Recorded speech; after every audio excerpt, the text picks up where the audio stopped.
शरवण भव।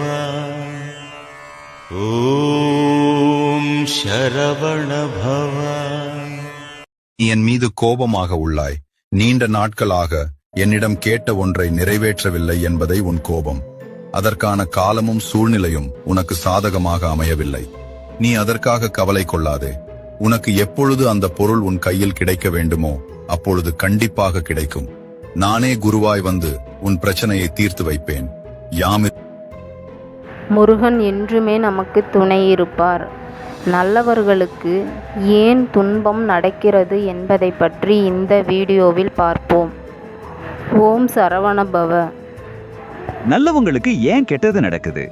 இந்த உலகளாவிய கேள்விக்கான விடைய பல மதங்கள் எப்படி விளக்குதுன்னு இந்த பகுப்பாய்வுல பார்க்கலாம். எந்த தப்புமே செய்யாதவங்க கஷ்டப்படும் போது இந்த உலகத்துல நியாயமே இல்லையா என்ற கேள்வி நமக்குள்ள இயல்பா எழும் இல்லையா? நாம செஞ்ச தப்புக்கான தண்டனை தான் இதுங்கிறது பொதுவான கருத்து. அதாவது விதைத்ததை அறுவடை செய்கிறோம் என்ற அடிப்படை தத்துவம்.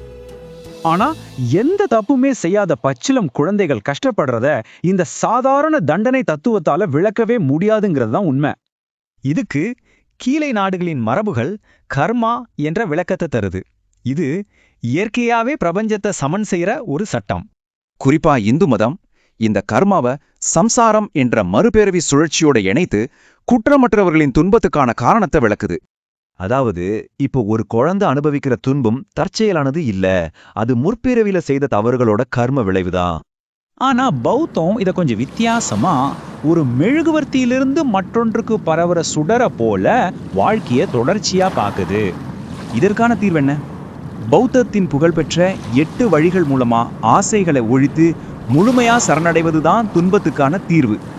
இப்போ இந்த சுய கட்டுப்பாட்டிலிருந்து விலகி இறைவனின் விருப்பத்திற்கு முழுமையா சரணடையும் இன்னொரு முக்கியமான சிந்தனைக்கு நம்ம போலாம். இஸ்லாமிய யூத மரபுகள் இது தெளிவா சொல்லுது. துன்பம்ங்கிறது எப்பவும் நாம செஞ்ச பாவத்தோட விளைவு கிடையாதுன்னு குர்ஆன் கூறுது. உதாரணமா யோபுவின் கதையே எடுத்துக்கலாம். அவர் பாவம் செஞ்சதா நண்பர்கள் நினைச்சாங்க. ஆனா அந்த துன்பம் இறைவனின் மாபெரும் சோதனை தான். இஸ்லாமிய நம்பிக்கையின்படி காரணமே புரியாத துன்பங்களுக்கு பொறுமையா இருந்து இறைவனின் விருப்பத்திற்கு முழுமையா அடிபணிவதே ஒரே வழின்னு சொல்லப்படுது. இப்படிப்பட்ட இறை நீதியின் மேல இருக்கிற நம்பிக்கையை தான் பலரை விரக்தியிலிருந்து காப்பாற்றி அவங்க வாழ்வுல ஆழ்ந்த நன்னம்பிக்கையை வளர்க்குது. கிறிஸ்துவ மரபும் இதை ஏத்துக்குது. சிலோவாம் கோபுரம் இடிந்து விழுந்த நிகழ்வுல இயேசுவும் இந்த காரணம் விளைவு தத்துவத்தை வெளிப்படையாவே நிராகரிக்கிறார். அப்போ ரொம்ப முக்கியமான ஒரு கேள்வி வருது.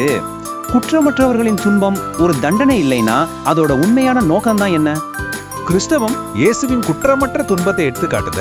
அவர் வேதனை அனுபவித்தது மனித குலத்தை மீட்கும் மிக உயர்ந்த நோக்கத்திற்காகவே சொல்லுது. இது துன்பத்தை வெறும் தண்டனை அப்படிங்கிற நிலையில இருந்து ஒரு மீட்பு என்ற உன்னத நோக்கத்துக்கு மிகப்பெரிய மாற்றத்தை உருவாக்குது. இந்த பார்வையில பார்க்கும்போது குற்றமற்றவர்களின் துன்பம் அர்த்தமற்றது கிடையாது. அது ஆன்மீக வளர்ச்சிக்கும் மீட்புக்குமான ஒரு உன்னத பாதையாக மாறுது. கர்மாவின் பிரபஞ்ச சமநிலை, இஸ்லாமின் இறை சரணடைதல், கிறிஸ்தவத்தின் மீட்பு நோக்கம்னு பல விஷயங்களை நம்ம நடுநிலையோடு இப்ப பார்த்தோம். வாழ்க்கையின் மிக கடினமான தருணங்களை புரிந்து கொள்ள வரலாற்றுல மக்கள் பயன்படுத்திய முற்றிலும் மாறுபட்ட 3 கட்டமைப்புகள் தான் இது.